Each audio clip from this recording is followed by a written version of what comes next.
Good morning.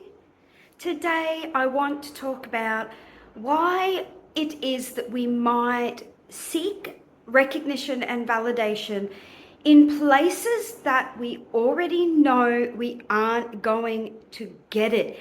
So I have had a powerful realization about this recently, as I have always struggled to feel recognized and valued in the world.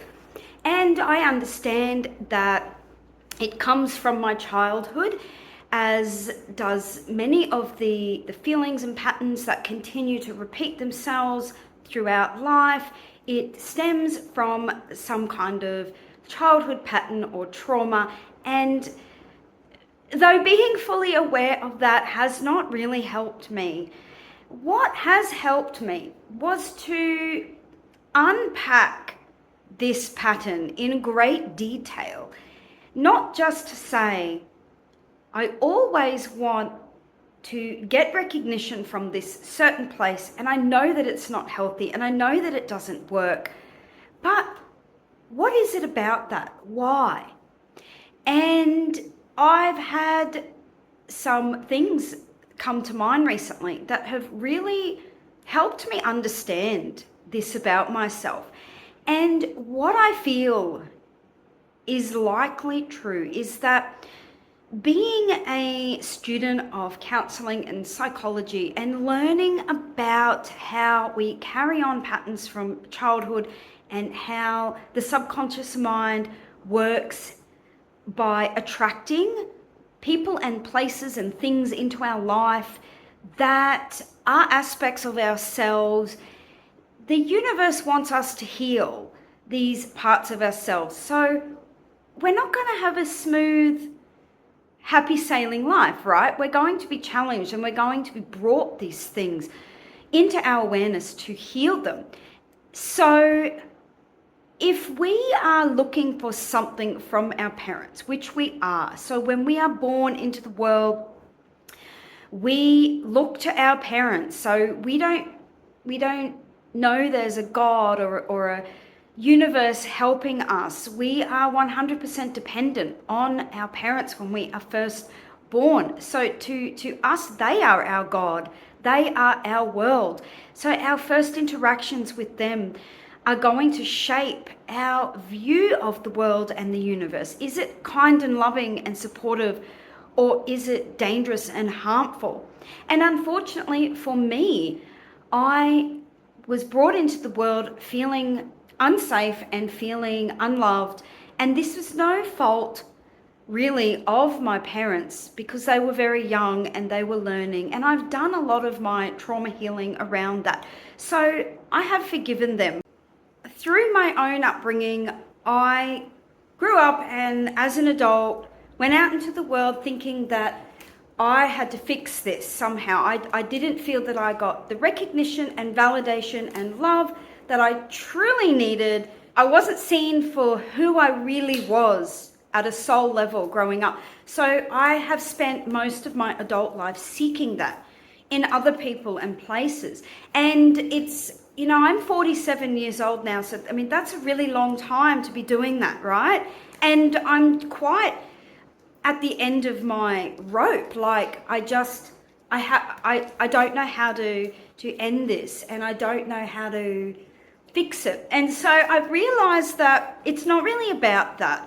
It's more about having the awareness of what's going on. So if we don't get whatever we don't get in our relationship with our parents, we are going to try and recreate those dynamics with other people so that we can fix this somehow. Because if we don't want to acknowledge that, like as kids, we don't want to feel the pain that it could mean that there's something bad about us. So as kids, we don't want to think that it's because we just aren't loved and that we're unlovable. So we continue to try to get our parents to change and somehow give us that validation and recognition. Our brains don't understand that, well, there's other people that can give that to us, right? Because we are hardwired for survival to get this from our primary caregivers. So we are going to seek this out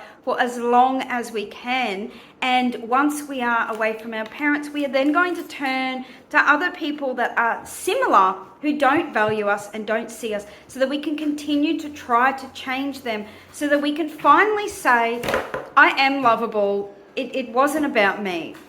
And so this has been the case for me. So what I've realized is that I have so much freedom to share and be myself and be seen as who I really am in so many ways.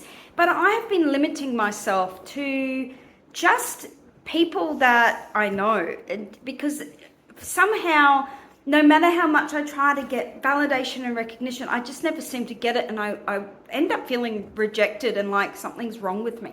And what I've realized is that something keeps pulling me back to the places where I already know that I'm not going to be seen and valued the way that I want to. And all of these other places that can offer this just aren't attractive to me. And I realize it's because I'm still playing out the pattern of trying to get it from people that mirror and reflect the same relationships that I had growing up. If only I can get them to see me finally, if only I can change them and get them to finally believe that I'm a good person, to finally see my truth, to finally see me for who I really am, then everything's going to be okay.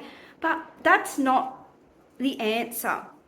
So what do we do about this? Well, it's not going to happen by changing other people. And you can't also just say to somebody, you have to validate yourself. Because yes, on a very deep spiritual level, the only way to heal this is to find this validation and recognition and value and love within ourselves. It's to give it to ourselves. But when I was asked this question, what would being valued feel like to you? I didn't have an answer, because that feeling is not a feeling I'm familiar with.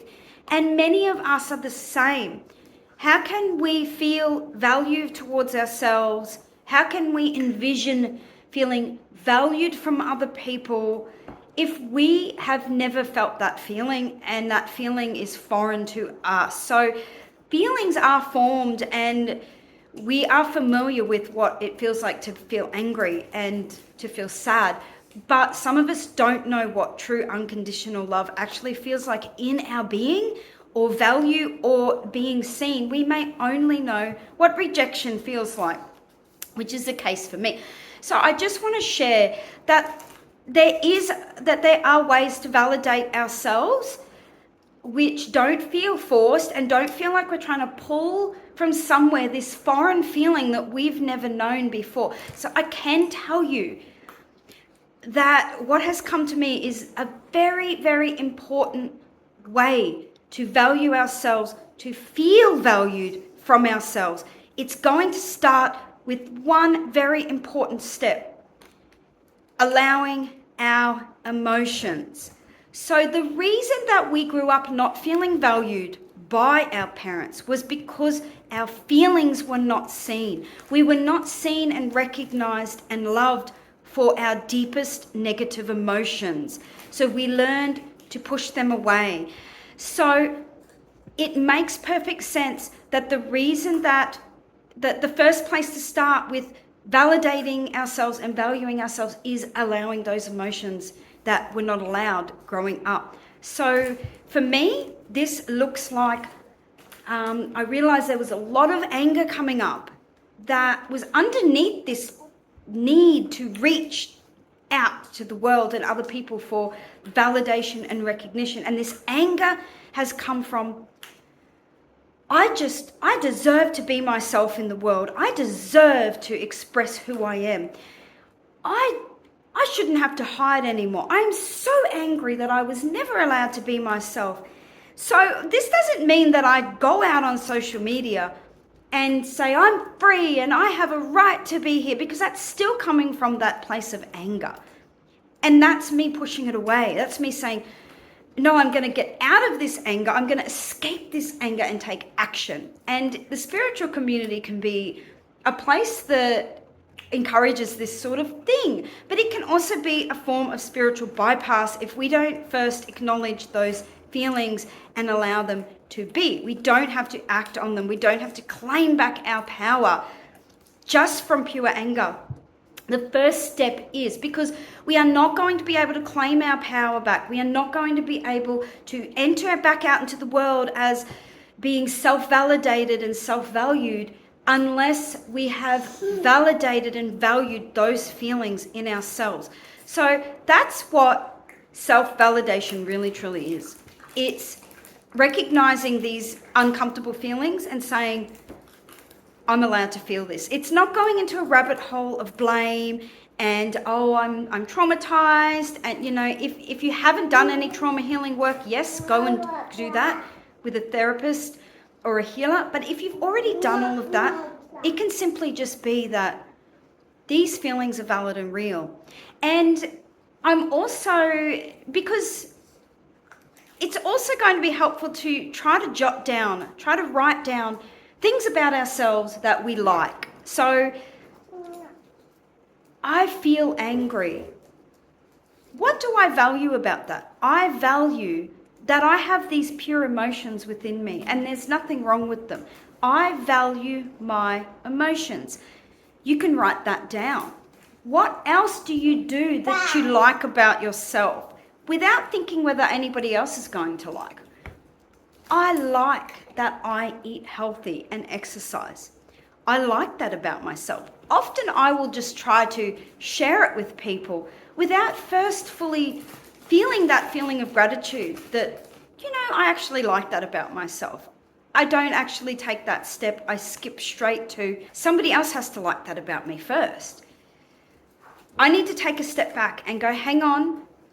First, I need to like that about myself. So I hope you've liked this video.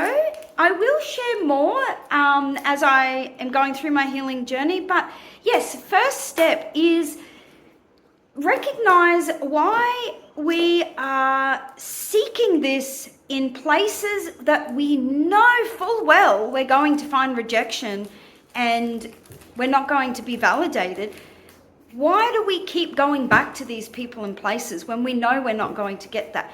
And number 2 is, can we, whatever feelings come up that are related to that, whether it's anger for not being seen, anger for being shut down constantly as children and not allowed to speak, can we like that about ourselves? Can we validate our own emotions and feelings? And what this is going to do is this is going to create this new emotion, this new feeling of self-validation, because we get validation from our parents when they validate our emotions. If we don't know what that feels like and we start to validate our emotions, we will soon start to recognize what validation actually feels like. And once we embody that time and time again, that's when we will start to change our point of attraction, start to be interested in other places to share, other people to see us, and we can let go of chasing things that are not healthy for us and things that we're never going to achieve. Have a good day. Bye.